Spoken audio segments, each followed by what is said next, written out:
Hello. Last time we left the Baudelaire orphans looking for a recipe to cook a meal for Count Olaf. Chapter 4. The Baudelaire orphans copied the puttanesca recipe from the cookbook onto a piece of scrap paper, and Justice Strauss was kind enough to escort them to the market to buy the necessary ingredients. Count Olaf had not left them very much money, but the children were able to buy everything they needed. From a street vendor, they purchased olives, after tasting several varieties and choosing their favourites. At a pasta store, they selected interestingly shaped noodles and asked the woman running the store the proper amount for 13 people. The 10 people Count Olaf mentioned, and the 3 of them. Then at the supermarket they purchased garlic, which is a sharp-tasting bulbous plant, anchovies, which are small salty fish, capers, which are flower buds of a small shrub and taste marvellous, and tomatoes, which are actually fruits and not vegetables as most people believe. They thought it would be proper to serve dessert and brought several envelopes of pudding mix. Perhaps, the orphans thought, if they made a delicious meal, Count Olaf might be a bit kinder to them.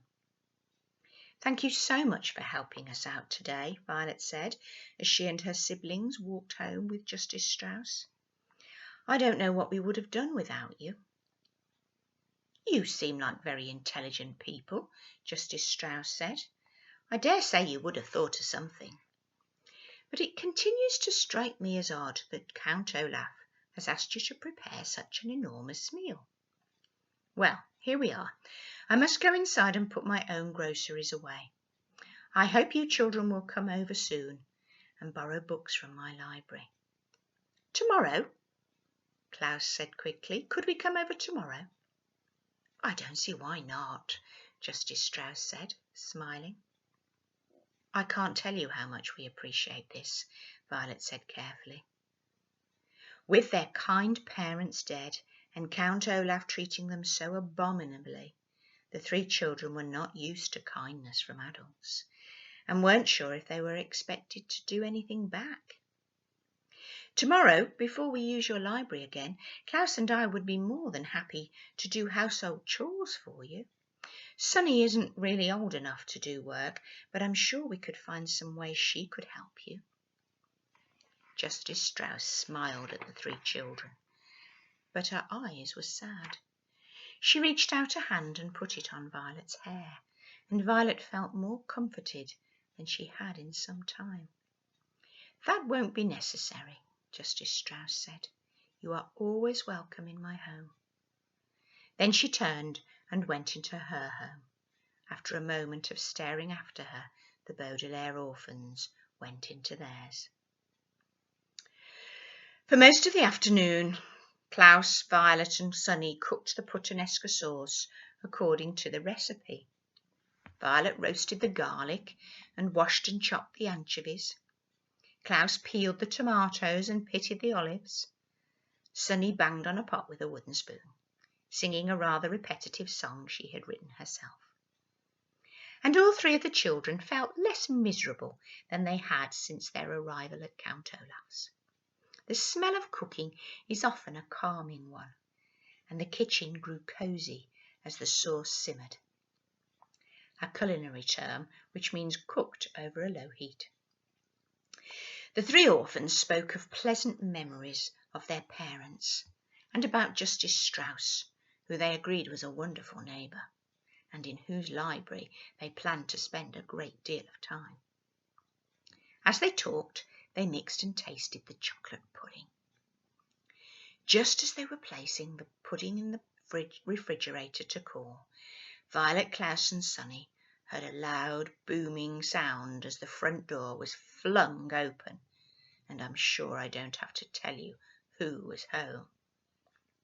"Orphans," Count Olaf called out in his scratchy voice. "Where are you, orphans?"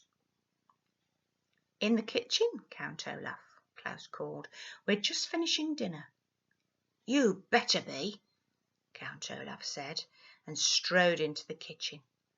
He gazed at all three Baudelaire children with his shiny, shiny eyes. "My troop is right behind me, and they are very hungry. Where is the roast beef?" "We didn't make roast beef," Violet said.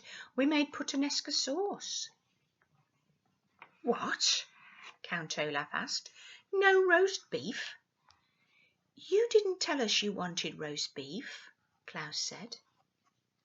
Count Olaf slid toward the children, so that he looked even taller than he was. His eyes grew even brighter, and his one eyebrow raised in anger. "In agreeing to adopt you," he said, "I have become your father, and as your father I am not someone to be trifled with. I demand that you serve roast beef to myself and my guests." "We don't have any," Violet cried. "We made puttanesca sauce." "No, no, no," Sonny shouted. Count Olaf looked down at Sonny, who had spoken so suddenly. With an inhuman roar, he picked her up in one scraggly hand and raised her so she was staring at him in the eye. Needless to say, Sonny was very frightened and began crying immediately, too scared even to try and bite the hand that held her. "Put her down immediately, you beast!" Klaus shouted. He jumped up, trying to rescue Sonny from the grasp of the Count, but he was holding her too high to reach. Count Olaf looked down at Klaus and smiled a terrible, toothy grin, raising the wailing Sonny up even higher in the air. He seemed about to drop her to the floor when there was a large burst of laughter in the next room. "Olaf, where's Olaf?" voices called out. Count Olaf paused, still holding the wailing Sonny up in the air, as members of his theatre troupe walked into the kitchen. Soon they were crowding the room, an assortment of strange-looking creatures of all shapes and sizes. There was a bald man with a very long nose, dressed in a long black robe. There were two women who had bright white powder all over their faces, making them look like ghosts. Behind the women was a man with very long and skinny arms, at the end of which were two hooks instead of hands. There was a person who was extremely fat and who looked like neither a man nor a woman. And behind this person, standing in the doorway, was an assortment of people the children could not see, but who promised to be just as frightening. "Here you are, Olaf," said one of the white-faced women. "What in the world are you doing?" "I'm just disciplining these orphans," Count Olaf said. "I asked them to make dinner, and all they have made is some disgusting sauce." "You can't go easy on children," the man with the hook hands said. "They must be taught to obey their elders." The tall, bald man peered at the youngsters. "Are these," he said to Count Olaf, "those wealthy children you were telling us about?" "Yes," Count Olaf said. "They are so awful I can scarcely stand to touch them." With that he lowered Sonny, who was still wailing, to the floor. Violet and Klaus breathed a sigh of relief that he had not dropped her from that great height. "I don't blame you," said someone in the doorway. Count Olaf rubbed his hands together as if he had been holding something revolting instead of an infant. "Well, enough talk," he said. "I suppose we will eat their dinner, even though it is all wrong. Everyone follow me to the dining room, and I will pour us some wine. Perhaps by the time these brats serve us, we will be too drunk to care if it is roast beef or not." "Hurrah!" cried several members of the troupe, and they marched through the kitchen, following Count Olaf into the dining room. Nobody paid a bit of attention to the children, except for the bald man, who stopped and stared Violet in the eye. "You're a pretty one," he said, taking her face in his rough hands. "If I were you, I would try not to anger Count Olaf, or he might wreck that pretty little face of yours." Violet shuddered, and the bald man let out a high-pitched giggle and left the room. The Baudelaire children, alone in the kitchen, found themselves breathing heavily, as if they had just run a long distance. Sonny continued to wail, and Klaus found that his eyes were wet with tears as well. Only Violet didn't cry, but merely trembled with fear and revulsion, a word which here means an unpleasant mixture of horror and disgust. For several minutes none of them could speak. "This is terrible, terrible," Klaus said finally. "Violet, what can we do?" "I don't know," she said. "I'm afraid." "Me too," said Klaus. "Hooks," Sonny said as she stopped crying. "Let's have some dinner," someone shouted from the dining room, and the theatre troupe began pounding on the table in strict rhythm, which is an exceedingly rude thing to do. "We'd better serve the puttanesca," Klaus said, "or who knows what Count Olaf will do to us." Violet thought of what the bald man had said about wrecking her face, and nodded. The two of them looked at the pot of bubbling sauce, which had seemed so cosy while they were making it, and now looked like a vat of blood. Then, leaving Sonny behind in the kitchen, they walked into the dining room, Klaus carrying a bowl of the interestingly shaped noodles, and Violet carrying the pot of puttanesca sauce with a large ladle to serve it. The theatre troupe was talking and cackling, drinking again and again from their wine cups, and paying no attention to the Baudelaire infants as they circled the table, serving everyone dinner. Violet's right hand ached from holding the heavy ladle. She thought of switching to her left hand, but because she was right-handed, she was afraid she might spill the sauce with her left hand, which could enrage Count Olaf again.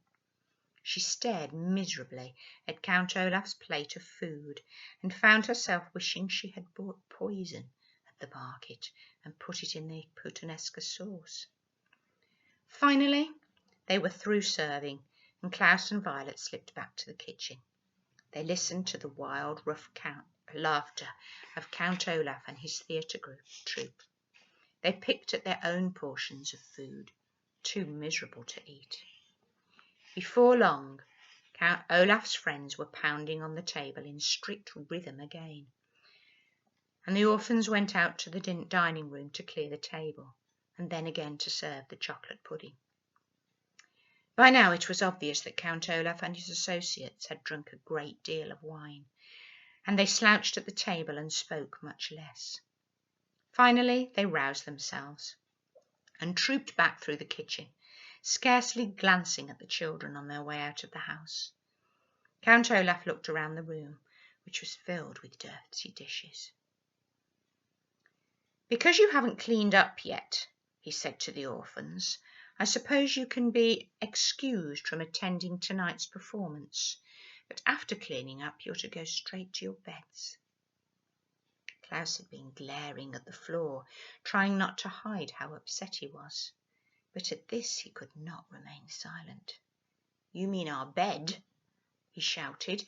"You have only provided us with one bed."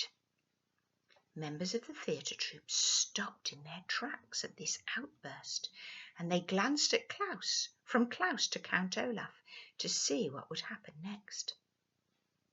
Count Olaf raised his one eyebrow, and his eyes shone bright, but he spoke calmly.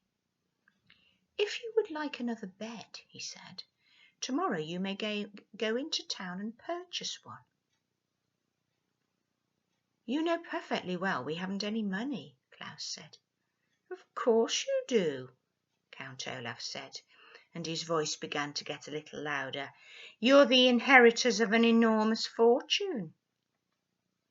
"That money," Klaus said, remembering what Mr. Poe said, "is not to be used until Violet is of age." Count Olaf's face grew very red. For a moment he said nothing. Then in one sudden movement he reached down and struck Klaus across the face. Klaus fell to the floor, his face inches from the eye tattooed on Olaf's ankle. His glasses leapt from his face and skittered into a corner. His left cheek, where Olaf had struck him, felt as if it were on fire. The theatre troupe laughed, and a few of them applauded, as if Count Olaf had done something very brave instead of something despicable. "Come on, friends," Count Olaf said to his comrades. "We'll be late for our own performance." "If I know you, Olaf," said the man with the hook hands, "you'll figure out a way to get at that Baudelaire money." "We'll see," Count Olaf said, but his eyes were shining bright, as if he already had an idea. There was another loud boom at the front door, as the front door shut behind Count Olaf and his terrible friends, and the Baudelaire children were alone in the kitchen. Violet knelt at Klaus's side, giving him a hug to try to make him feel better. Sonny crawled over to his glasses, picked them up and brought them to him. Klaus began to sob, not so much from pain, but from rage at the terrible situation they were in. Violet and Sonny cried with him, and they continued weeping as they washed the dishes, and as they blew out the candles in the dining room, and as they changed out of their clothes and lay down to go to sleep. Klaus in the bed, Violet on the floor, Sonny on her little cushion of curtains. The moonlight shone through the window, and if anyone had looked into the Baudelaire orphan's bedroom, they would have seen 3 children crying quietly all night long. The end of chapter 4.